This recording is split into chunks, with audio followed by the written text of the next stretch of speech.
D-Dubs, is there any particular people that you like working with, like muse in the industry, that you just like, yo, I want to work with you on a new idea, concept, and you keep going back to them? It is to a certain extent. I can't go right off the rip, but I can say working with my makeup team. Your makeup team? It's one of my two. I was just working with them today. Lonnie Donnie. That sounds like a rapper's name from the 80s. Her Instagram is Lonnie Cosmetic on Instagram.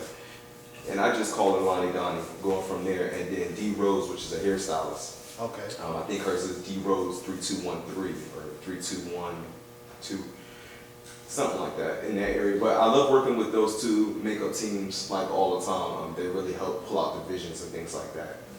And I try to find a model to work with continuously to build with rapport. And it's a little bit difficult to a certain extent, because it can be, you know what I'm saying? So like ego clashing, or like just, how you go about that? Like, I don't know. I really can't even give you a direct answer on that one. You know, I'll really have to sit back. I just don't know. Well, I mean, what are some of your pet peeves? Pet peeves. My pet peeves is when a model doesn't study. Okay. That's like one of my biggest pet peeves, when you don't study your craft, and but you're the one that's asking for a reading. I also don't like when a model doesn't invest into your craft, and what I mean by that is, if Felicia loves my work so much, you know, I feel like Felicia would invest in and say, you know what, D-Dubs gave me the opportunity to work with him, so the least I can do is purchase an extra edit. You know what I'm saying? And that's what I don't like. It's like, you got a service for free because I saw that you were working hard, and I love your movement. I knew your struggle, and you know, I wanted to bless you by helping you out. And the least that I'm asking you to do is just pay for, you know, an extra edit or unedited or stuff like that. Because me as a photographer, I'm not gonna lie, I bring a lot to the table. I travel, you know, I carry heavy equipment. I make sure I bring the energy of giving you the best version of me, making sure, you know, whatever I got going on, that's behind me, and I'm giving you me. So, quick question. How do you bring all the equipment to like baggage claim? Because like, I'm thinking about it, like you got cameras, tripods, lighting, like. All right, so you can get a book bag that really holds all of that stuff.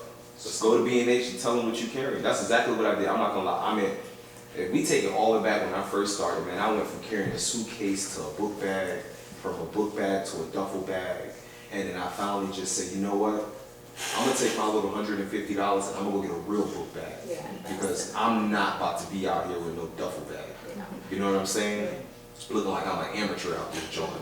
Not today. And they make the bags where it's like compact and they fit the camera exactly, Yes. the camera lens, the batteries. So I'm not gonna lie, I have my wow. book bag is my camera with that 70 by 200 lens, another lens, 3 hard drives, the triggers, the batteries, you know, everything that I need. The tethering cords, the laptop, 3 notebooks, and I'm really carrying all of that. Speaking of cameras, what camera brand do you prefer to work with? I like Canon. You like Canon? I love Okay. Canon. I love Canon. I love Canon. What separates Canon from other? I don't like, well, it's because I started with Canon. So when I picked up a Nikon, everything is like the opposite. Yeah. And I didn't like that, how everything was the opposite. You know, the lens turned on different, this and that to the third. So I wasn't really feeling that. Okay. Makes sense. All right, so for me, I want to stick on traveling because I traveled often for my sport, tennis. And like you said, you have your bag, you're professional, you have your racket in there for me. You know, you pack up, you hold everything together. And there's a way, you know, there's a way to travel effectively, efficiently, and professionally.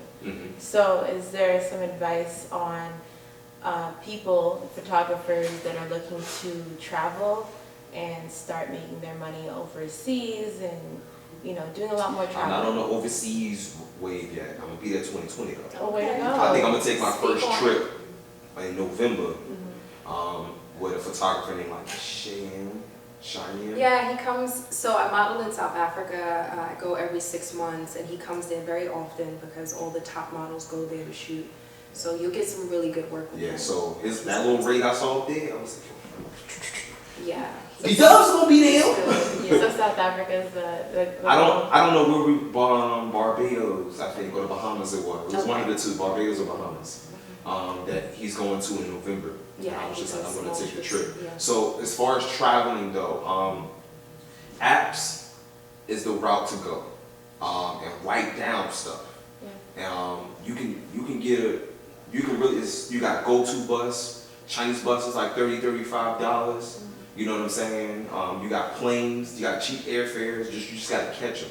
So it's one of those things you just gotta take time to sit back and just say, okay, if I catch the bus, it's this. If I catch the plane, it's this. Uber, hotel, and just look at everything and just make arrangements before you even step foot out the door. Because I've been there before when I just went with no plan, and then you just look, you got no plan.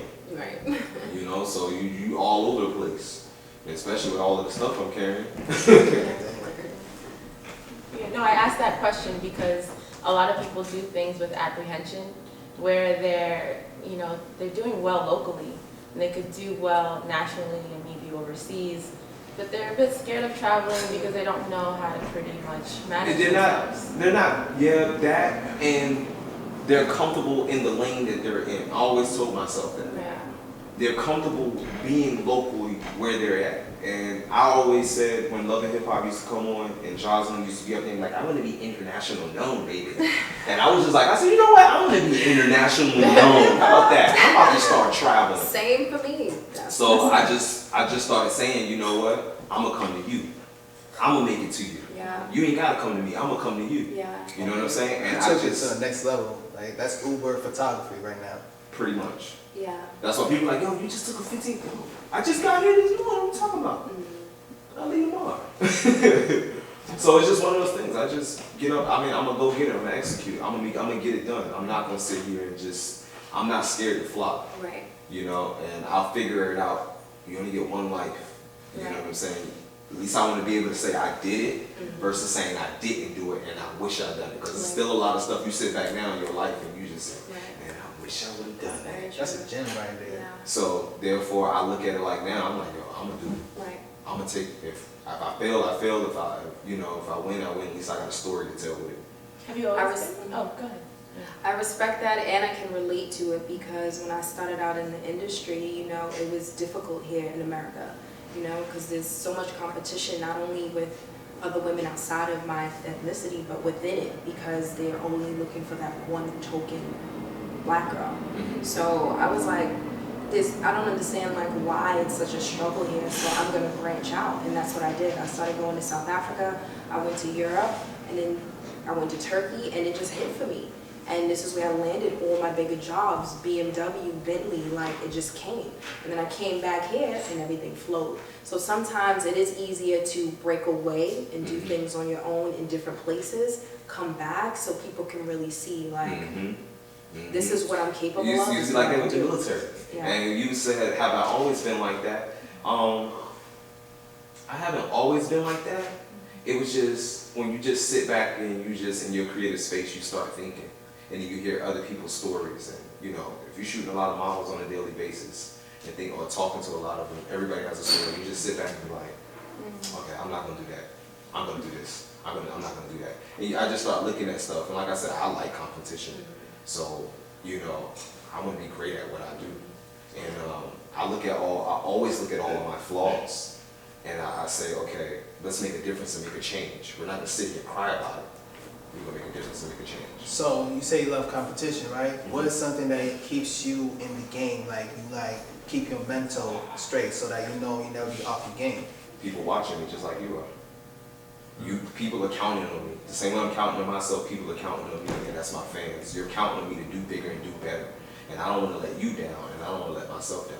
So therefore, I want to keep leveling up because people are watching you every day. Watching your moves is either your haters, people who don't like you, people who want to see you fail, the people who do like you, all in those different levels. So therefore, I want to keep being the best version of myself and just keep pushing and keep going. And, you know, if I do make mistakes, I just look at them and say, okay, we're not going to do this no more.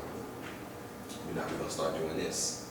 You know what I'm saying? I just say, okay, and just make a switch. Like you said, the game is all about trial and errors. I mean, those mistakes are lessons. So those lessons actually just help you just build up your portfolio to be a better person. And especially in the business area, you know, because we all do burn bridges. We all do have bad business sometimes, at times. And then you just look at it and say, okay, cool, I'm going to be better and not do that again. And I mean, sometimes you can apologize to the person, it's either they're going to accept it or they're not. You can try to, I can't sit here and spend hours trying to make you change your mindset.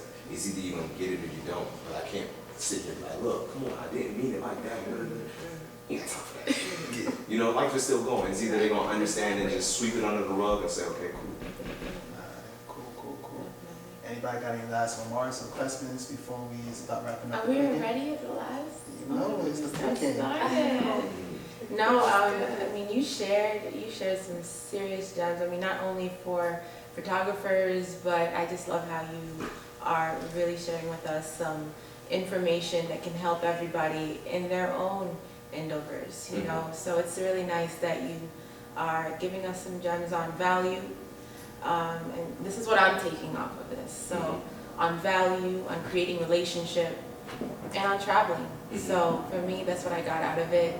I hope that whoever's watching can really get some value out of this conversation, because it looks like, you know, you're building up to whatever it is that you want to build up to. You're leveling up. In my case, you're being fearless growth. And it's nice to see that. So I congratulate you with everything you do. I think you've answered all my questions, and you taught me a little too. So I'm gonna drop one last gem. Go ahead, what you gonna say, Jess? I don't know, you inspire me. I like to be around people who are go-getters, who fight for what they want and who make it happen, who are not just talking about it. So I respect it, and I wish you all the best, and I'll see you in South Africa. South Africa's the vibe. You got any last remarks before I drop the last gem? Yeah, I like it though, man. I really appreciate how you just shared it. Like, this is not something that you want to get perfect. It's just something that you just came about it. So like, it just teaches you like your purpose in life is just gonna come for you. So it's gonna tell you what your life is. You're not gonna be like, hey, I want to be like this. It's just gonna say, hey, you're gonna be a photographer. That's it. Like, you're gonna be a businessman. It's just gonna fall on your lap, and you're just gonna go run with it. Yeah, and I mean, I like it because I hear a lot of people. I think like my mentor that I ran track with. He was just like, yo, D, I need you on my team. I need you. I need your services, man. I need your craft. You know, so that really motivates me to be the best version of myself, regardless. One of the gems that I was gonna launch is photographers, models, everybody in our industry. Don't be scared to ask for payment for what you do. You know, negotiate much as possible.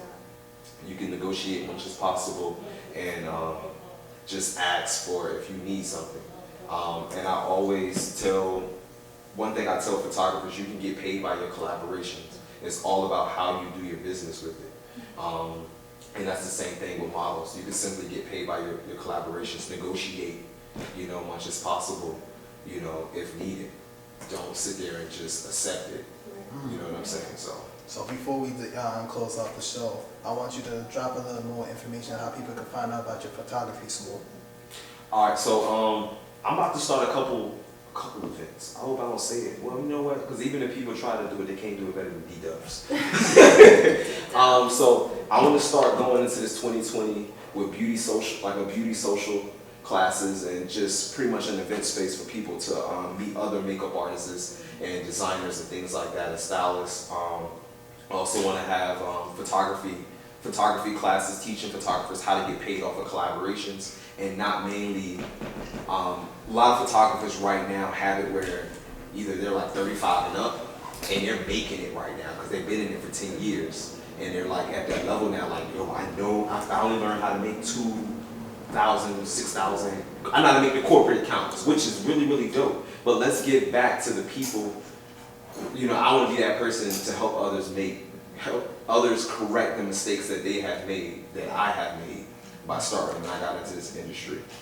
So I decided to sit here and say I'm gonna do photography classes probably sometime either in September or October, and just keep them going all the way into next year by just having social events for photographers, models, and things like that, and then also having photography classes. So like I said, just keep following my journey on Instagram and you'll definitely see it. It'll either be in my stories or in my page. DWsnapshot. I appreciate that, man. Appreciate that big time. Yo, what's up, everybody? You was just tuned into another episode of the Pre-Game Show. I want to give a shout out to the Secret Society. And I want to close out. You was just with BX Production. And you're with Nelo Love's owner and founder of Fearless Growth. Jasmin Staten, also known as Capital J, model, business owner, and people builder. Your boy, D-Dubs. DWsnapshot, make sure you follow me on Instagram. Photographer, videographer, celebrity photographer. I'm also everything above. And you just tuned into the Pre-Game Show. See